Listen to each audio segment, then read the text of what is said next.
அமெரிக்காவினுடைய அதிக வரி விதிப்பால ஜவுளி ஏற்றுமதியில் ஏற்பட்டு இருக்கக்கூடிய பாதிப்புகள் குறித்து திருப்பூர் ஏற்றுமதியாளர் மற்றும் உற்பத்தியாளர் சங்க தலைவர் முத்துரத்னம் தெரிவித்த கருத்துகளையும் நம்ம பார்த்திடலாம்.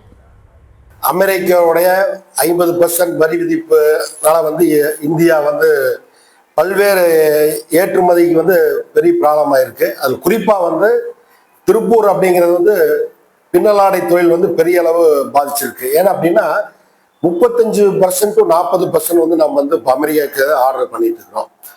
இப்போ திருப்பூர் பார்த்தீங்கன்னா 35,000 கோடி ஏற்றுமதியிலிருந்து இன்னைக்கு ஒரு 42,000 கோடி 45,000 கோடி நம்ம அதிகமாக இருக்கு.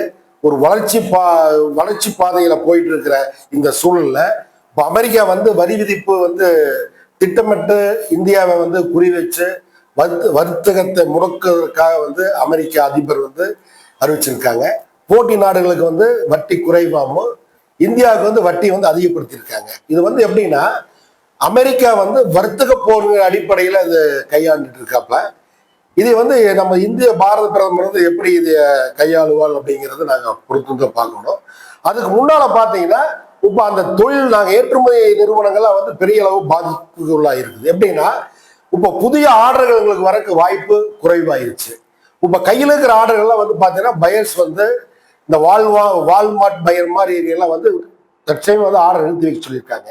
ஏன்னா அங்க இருக்கிற வர்த்தகர் இந்தியாவிலேருந்து இறக்குமதி செய்யற ஆடைகளுக்கு 50% டேக்ஸ் கட்டி, அதாவது 100 ரூபாய்க்கு வாங்குற ஒரு பனியன் ஆடையை அவங்க 150 ரூபாய்க்கு அவங்க இறக்குற, அதாவது 50 ரூபாய் வச்சு கொடுத்து இறக்குமதி பண்ற மாதிரி ஒரு சூழல் இருக்கு. ஸோ இது ஃபர்ஸ்ட்ல பார்க்கும்போது அமெரிக்காவில் வாழும் மக்களுக்கு தான் ஃபர்ஸ்ட் பாதிப்பு இருக்கு. அதிகமான விலை உயர்வு, அதாவது $1 நீ $2 கொடுத்து வாங்குற மாதிரி சூழல் இருக்கு. இப்போ நீ பார்க்கும்போது அமெரிக்கால அங்கங்கே மக்கள்கிட்ட பெரிய போராட்டங்கள் இன்னைக்கு உருவாயிட்டு இருக்கு. 2 நாளா பார்க்கும்போது அமெரிக்கா பொதுமக்கள்கிட்ட பெரிய போராட்டங்கள் உருவாயிட்டு இருக்கு. எப்படி ஸ்ரீலங்கால ஒரு பெரிய ஒரு போராட்டம் வந்ததோ அதே போல அமெரிக்கால வரக்கூடிய வாய்ப்பு உருவாயிடுச்சு. நம்மளுக்கு தற்சமயத்தில் கையில் இருக்கிற ஆர்டர்கள் பாதிப்பு இருக்கு, புதிய ஆர்டர்கள் வர குறைவா இருக்கு. இதை நம்ம எப்படி சரி செய்யணும் அப்படிங்கிறது பார்த்தீங்கன்னா நாம் புதிய சந்தைகளை உருவாக்கணும். இன்னைக்கு பார்த்தீங்கன்னா இந்தியா அமெரிக்காவுடைய வர்த்தகத்தை நம்பி இன்னைக்கு இல்லை அப்படிங்கிற மாதிரி ஒரு சூழலை அவங்க ஸ்ட்ராங்கா சொல்றாங்க. அது என்ன காரணம் அப்படின்னா நம்ம புதிய நாட்டோட நம்ம FTA வரியில்லா ஒப்பந்தங்கள் அரசு பேச்சுவார்த்தை நடத்திட்டு இருக்கு. இப்பதான் யூகேல வரியில்லா ஒப்பந்தங்கள் கையெழுத்தாயிருக்கு. அதே மாதிரி துபாயில கையெழுத்தாயிருக்கு. இன்னும் 17 நாட்டோட பேசிட்டு இருக்காங்க. நம்ம வரும் காலங்களில் அமெரிக்காவை தவிர்த்து வேற நாட்டுக்கு வியாபாரம் பண்ற மாதிரி சூழல் உருவாகும். ஏன்னா திருப்பூர் எப்படின்னா இதுக்கு முன்னால பாத்தீங்கன்னா நாம் யூரோப்பத்தை நம்பித்தான் திருப்பூர் வளர்ந்ததுங்க. யூரோப்புக்கு உண்டான கட்டமைப்பு தான் திருப்பூர். அதுல பாத்தீங்கன்னா ஆர்டர் செஞ்சா ஆர்டரோட எண்ணிக்கை குறைவா இருக்கு. ஆனா லாபங்கள் ஒரு நியாயமான லாபம் இருக்கு. அந்த அடிப்படையில தான் இங்க பாத்தீங்கன்னா உற்பத்தியாளர்கள் தனியா இருப்பாங்க, அதை சேர்ந்த உபத்தொழில் சேவர்கள் spinning mill, knitting, dyeing, printing, embroidering மாதிரி பல தொழில் சேவர்கள் தனித்தனியாக செய்வாங்க. எல்லாரும் லாபம் அடைவாங்க, அந்த ஏற்றுமதியாளரும் லாபம் அடைவாங்க. இப்படிதான் திருப்பூர் வளர்ந்தது.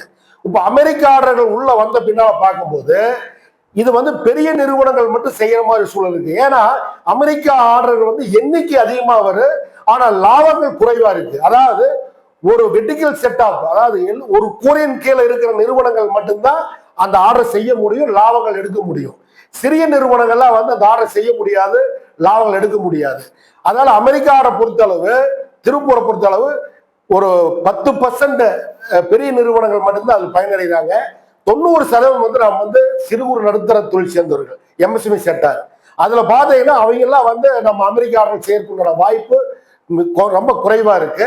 ஸோ இது ஒரு பாதிப்பு இருந்தாலும் புதிய சந்தையை நாம் கைப்படுற மாதிரி இந்திய அரசு குறிப்பா இந்த ஜவுளி தொழிலுக்கு சலுகை வழங்க முன் வரணும். எப்படின்னா கொரோனா காலத்துல எப்படி 20% வட்டி இல்லாம வங்கிகள் மூலியமா நிதி வழங்கினாங்களோ அந்த அடிப்படையில இந்த ஏற்றுமதி நிறுவனங்களுக்கு நிதி நெருக்கடியில இருந்து அவங்க வெளியே வரணும்னா அவங்க அரசு ஒரு ஸ்பெஷல் திட்டங்களை இந்த டைம்ல தொழில்துறைக்கு வழங்கணும்.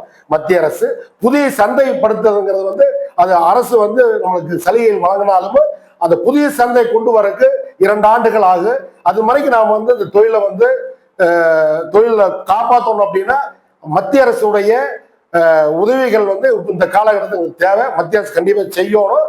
இல்லைன்னா அமெரிக்காவுடைய நல்ல உறவுகளை ஏற்படுத்தி பழைய நிலை கொண்டு வரக்கு மத்திய அரசு முன் வரணும். அப்படி ஏதோ செய்யலை அப்படின்னா இதனால வந்து திருப்பூர் மாதிரி இருக்கிற ஜவுளி தொழில பெரிய பாதிக்கும். இந்த ஜவுளி தொழில் பாதிச்சா தொழில்துறை மட்டும் பாதிக்காது, அதை நம்பி உள்ள லட்சக்கணக்கான தொழிலாளர்கள் வாழ்வாதாரம் கேள்விக்குறாயிரு. இது இந்தியாவுடைய முக்கிய பிரச்சனையா எடுத்துக்கணும். ஏன்னா விவசாயத்துக்கு அடுத்தபடியா இருக்கிறது ஜவுளி தொழில். இந்த ஜவுளி தொழிலுக்கு இந்த ஆண்டு ஏற்பட்ட பிரச்சனைங்கிறது இந்த வரி விதிப்பு. இது ஏதோ ஒரு வழியில் நம்ம வந்து இதை நம்ம மீண்டு வர மாதிரி ஒரு சூழல் உருவாக்கி தரணுமா நான் கேட்டுக்கிறேன்.